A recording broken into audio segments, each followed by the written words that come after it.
जय श्री राम मित्रों। आज की कहानी है भगवान विष्णु जी और नारद मुनि। एक बार नारद मुनि जी ने भगवान विष्णु जी से पूछा, हे भगवान, आपका इस समय सबसे प्रिय भक्त कौन है? अब विष्णु तो भगवान हैं, सो झट से समझ गए अपने भगत नारद मुनि की बात और मुस्कुरा कर बोले, मेरा सबसे प्रिय भगत उस गांव का एक मामूली किसान है। यह सुनकर नारद मुनि जी थोड़ा निराश हुए और फिर से एक प्रश्न किया, हे भगवान, आपका बड़ा भगत तो मैं हूँ, तो फिर सबसे प्रिय क्यों नहीं? भगवान विष्णु जी ने नारद मुनि से कहा, इसका जवाब तो तुम खुद ही दोगे। जाओ, एक दिन उसके घर रहो और फिर सारी बात मुझे बताना। नारद मुनि जी सुबह सवेरे मुँह अंधेर उस किसान के घर पहुंच गए।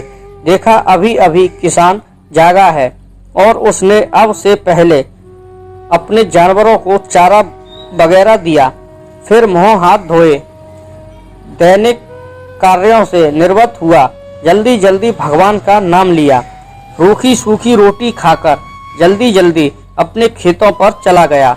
सारा दिन खेतों में काम किया और शाम को वापस घर आया। जानवरों को अपनी अपनी जगह बांधा, उन्हें चारा पानी डाला, हाथ पांव धोए, कुल्ला किया, फिर थोड़ी देर भगवान का नाम लिया, फिर परिवार के संग बैठकर खाना खाया और कुछ बातें की और फिर सो गया। अब सारा दिन यह सब देखकर नारद मुनि जी भगवान विष्णु के पास वापस आए और बोले, भगवान, मैं आज सारा दिन उस किसान के संग रहा, लेकिन वो तो ढंग से आपका नाम भी नहीं ले सकता। उसने थोड़ी देर सुबह थोड़ी देर शाम को और वो भी जल्दी जल्दी आपका ध्यान किया, और मैं तो 24 घंटे सिर्फ आपका ही नाम जपता हूँ। क्या अब भी आपका सबसे प्रिय भगत वो गरीब किसान ही है?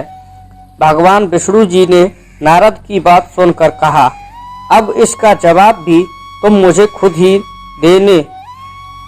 और भगवान विष्णु जी ने एक कलश अमृत से भरा नारद मुनि को थमाया और बोले, इस कलश को लेकर तुम तीनों लोकों की परिक्रमा करके आओ, लेकिन ध्यान रहे अगर एक बूंद भी अमृत नीचे गिरा तो तुम्हारी सारी भक्ति और पुण्य नष्ट हो जाएंगे।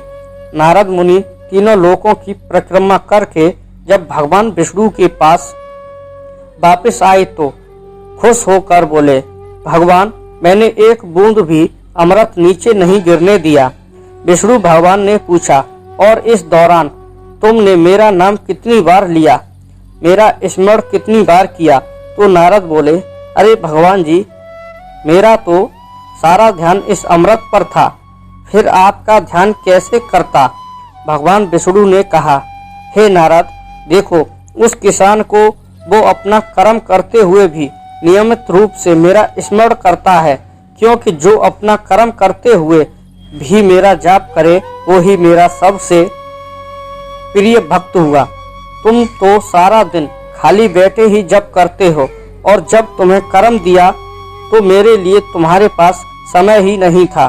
तो नारद मुनि सब समझ गए और भगवान के चरण पकड़कर बोले, हे भगवान, आपने मेरा अहंकार तोड़ दिया, आप धन्य हैं।